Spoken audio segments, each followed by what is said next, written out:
Hello, my name is Delphia Young. I am the Deputy Superintendent of Teaching and Learning and Strategic Improvement. I'm very excited about this opportunity to share with you what we're doing in the Division of Teaching and Learning and Strategic Improvement. As the Deputy Superintendent, it is my responsibility to ensure that the division is aligned to the superintendent's vision, and that is building a better tomorrow today. When we think of the portrait of a graduate, it is what we envision our students who graduate from Clayton County Public School.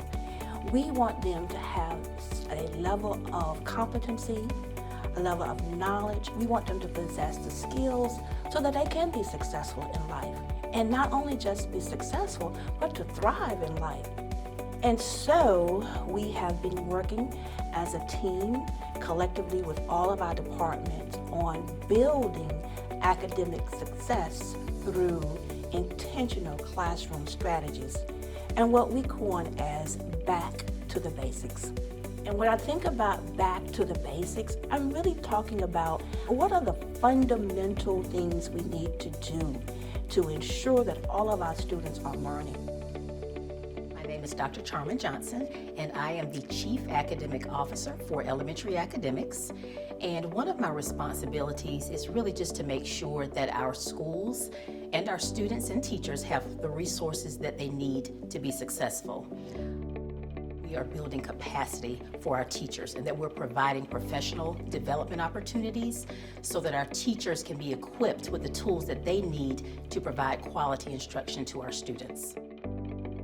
They're in professional learning communities where they're modeling for each other, showing each other how to use the manipulatives, so when they go back to their classrooms, they have that level of confidence so that they can present quality lessons to their students. My name is Azaria Bryant. I am a first grade general education teacher at Northcutt Elementary.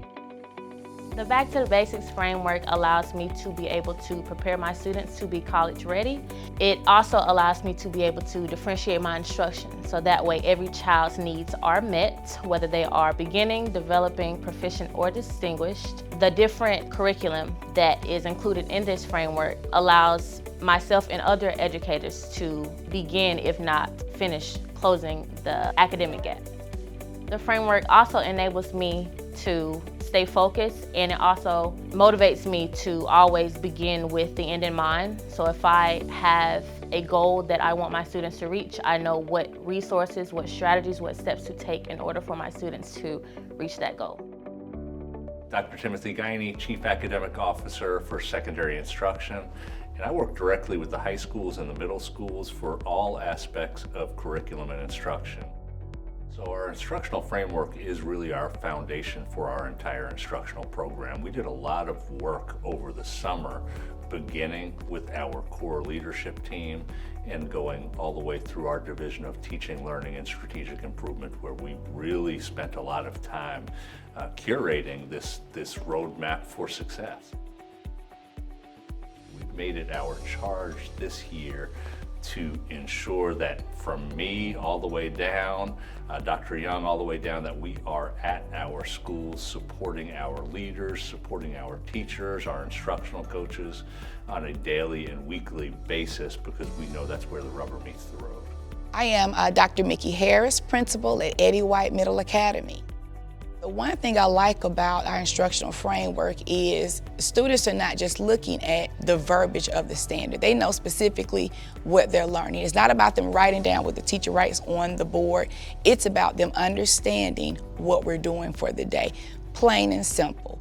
In collaborative planning, we began to specifically work on what we thought that the teachers were going to need assistance on, whether it's putting them in a coaching cycle or whether that's just actually doing a professional development course for the day, pulling them to the side or after school. So that has really been a big help. There's been a lot more engagement. Teachers now are not dragging to come to collaborative planning because they see the benefit. And they're seeing the benefit not just from getting that kudos from the administrators, but they're seeing the benefit from the response of their students. When we talk about our teachers preparing to teach, we want to make sure that they have a very simplistic, easy to use, easy to understand, easy to follow process for identifying what students are supposed to know and to be able to do, and most importantly, what they as teachers should be doing in the classroom to ensure that students are learning. And so we are infusing the instructional framework and the integration of technology together so that teachers will be able to use those tools to plan and deliver successful lessons.